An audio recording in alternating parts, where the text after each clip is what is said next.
For a very long time here at Tech Yes City, we've been massive fans of the first generation Core i7 series, but more so the Xeon variants, which is the X56 series. These come in with 6 cores, 12 threads, and they're on 32 nanometer. And since a lot of companies were offloading these from the server industry, for example, they were selling them very cheap on websites like eBay and AliExpress. Even to this date, you can pick up one of these CPUs, the X5675 for example, for around $35 shipped to your door. However, there are better variants, and today I'm using the X5675. And I do believe the rumors are true. This is indeed a better bin, in my opinion, than the X5650, but it does run you up $60. However, today we're going to be comparing this CPU at 4.5 GHz, and we're going to put it up against the latest and greatest from the new sector. This is the 8700K. This will set you back $350 US, and it's a lot more expensive, and of course it does utilize DDR4 memory, where the prices are insanely high at the moment. So, how well does a CPU that's nearly 10 years old go up against the CPU that's the latest and greatest in 2018? Let's take a look.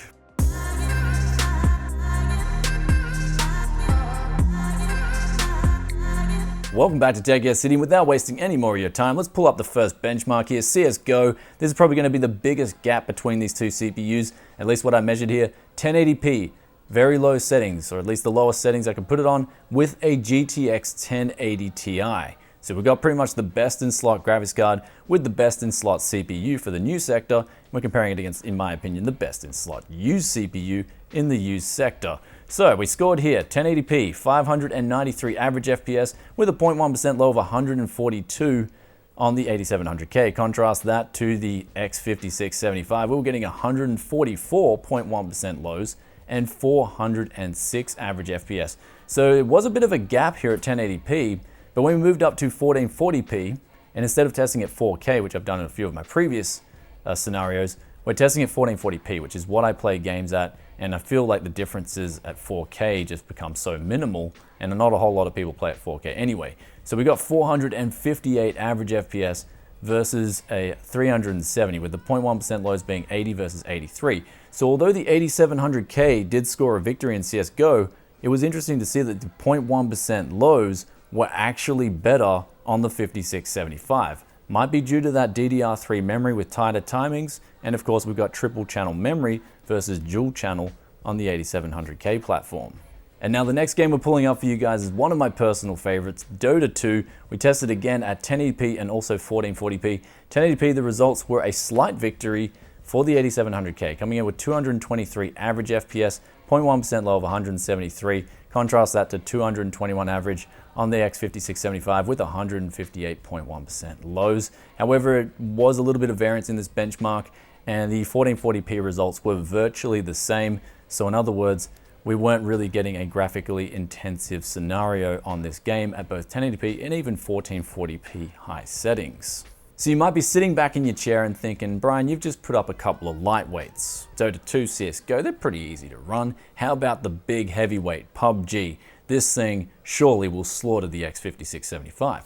Well, let's find out. 1080p, 141 average FPS with a 0.1% low of 108 on the 8700K versus 137 with a 0.1% low of 87 on the X5675. So our old Xeon still has a lot left in the tank. Going up to 1440p, the differences were even less, 136 versus 132. 0.1% lows were pretty similar, a little bit lower, due to it being more graphically intensive at 1440p high settings versus 1080p very low. Now, of course, there is a 144 Hz cap in this game, and unfortunately, I don't know how to remove it now, as opposed to the previous days where you could remove this cap. So unfortunately, with this cap in place, I guess we'll never know that true result with PUBG. So now next up on the chopping board, we have Final Fantasy 15. Actually took quite some time to get from console to PC, and I guess the reasons being because it's probably so hard to optimize this thing. It's now got a 120 FPS cap, and unfortunately, I had some problems on my main 8700K rig where it would just go 1 FPS. So I had to reinstall the whole game and finally got some good results here for you guys. So what we saw with this game, 1080p, we got 118 average FPS on the X5675, 0.1% low of 89. Going to 1440p, we went to 98 with a 0.1% low of 77. Contrast that to the 8700K, we got here 119 average FPS with a 0.1% low of 98. So it did score a little bit better at 1080p. Going down to 1440p, it was 99 average FPS with a 0.1% low of 80. So there wasn't really much in it at all with Final Fantasy. And to be honest, at 1440p, this game really juiced the graphics card very hard, even at high settings. I couldn't put this thing on ultra, otherwise I would go down to like 70 FPS from 100.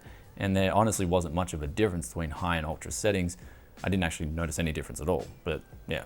Anyway, last game we've got up here is Far Cry Primal. So very CPU intensive game, especially on the single threaded performance. Now we're looking here, 142 average FPS at 1080p with a minimum FPS of 108.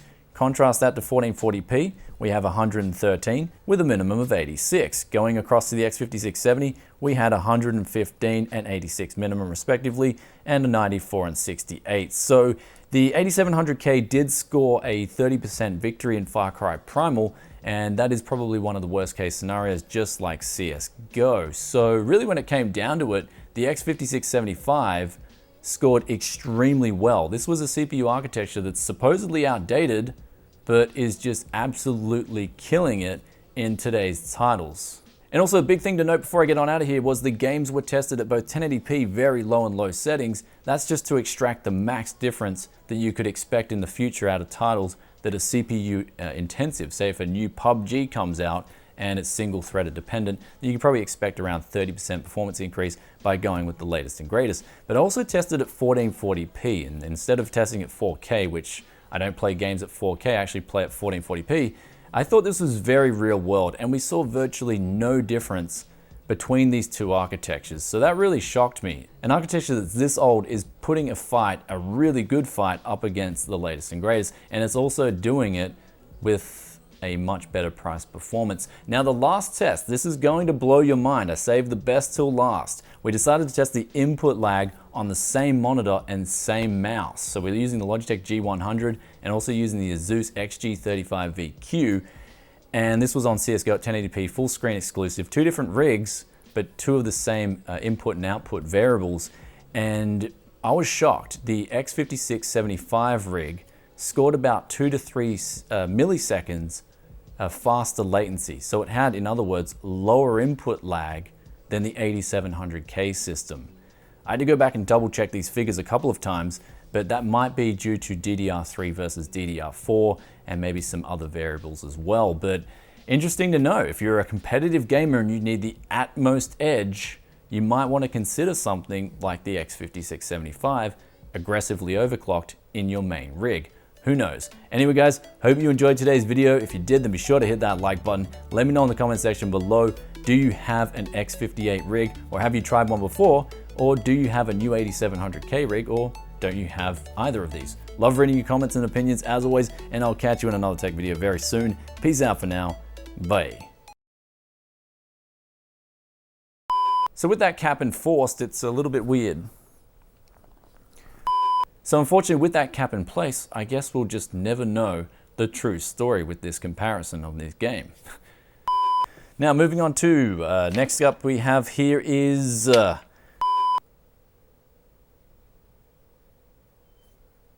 a bird. Boom.